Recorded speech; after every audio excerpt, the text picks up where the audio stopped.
किसी तालाब में कंबुग्रीव नामक एक कछुआ रहता था। In a pond there lived a tortoise named Kambugriva. तालाब के किनारे रहने वाले संकट और विकट नामक हंसों से उसकी गहरी दोस्ती थी। He had a deep friendship with the संकट and विकट who lived on the banks of the lake. तालाब के किनारे तीनों हर रोज खूब बातें करते और शाम होने पर अपने अपने घरों को चल देते।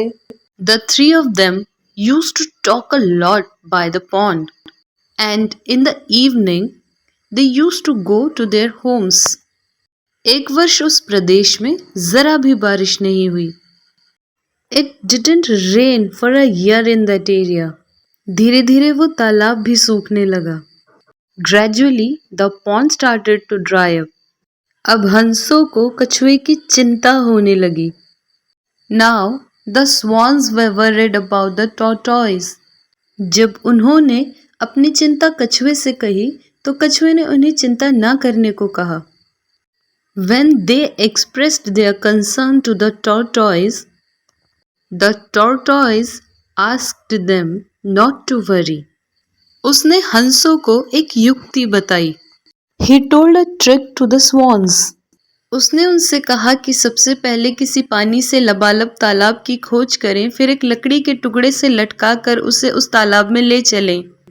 He told them to first find a pond filled with water and then take him to that pond by hanging him from a piece of wood. उसकी बात सुनकर हंसों ने कहा कि वो तो ठीक है, पर उड़ान के दौरान उसे अपना मुंह बंद रखना होगा। After listening to him, Swan said that it is fine, but he will have to keep his mouth shut while flying. कछुए ने उन्हें भरोसा दिलाया कि वो किसी भी हालत में अपना मुंह नहीं खोलेगा। The tortoise assured them that he would not open his mouth under any circumstances. कछुए ने लकड़ी के टुकड़े को अपने दांत से पकड़ा, फिर दोनों हंस उसे लेकर उड़ चले। The tortoise grabbed a piece of wood with its teeth. Then both the swans flew away with it. रास्ते में नगर के लोगों ने जब देखा कि कछुआ आकाश में उड़ा जा रहा है, तो वे आश्चर्य से चिल्लाने लगे। On the way, when the people of the town saw that the tortoise was flying in the sky, they started screaming in surprise. लोगों को अपनी तरफ चिल्लाते हुए देखकर कछुए से रहा नहीं गया। The tortoise couldn't help but look at the people screaming at him. उसने जैसे ही कुछ कहने के लिए अपना मुंह खोला कि आकाश से गिर पड़ा। As soon as he opened his mouth to say something, he fell from the sky. ऊंचाई बहुत ज्यादा होने के कारण वो चोट झेल नहीं पाया और अपना दम तोड़ दिया।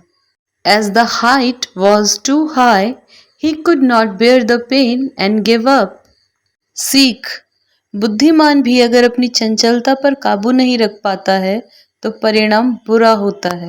Learning: if an intelligent person is not able to control his mischief, then the result is bad.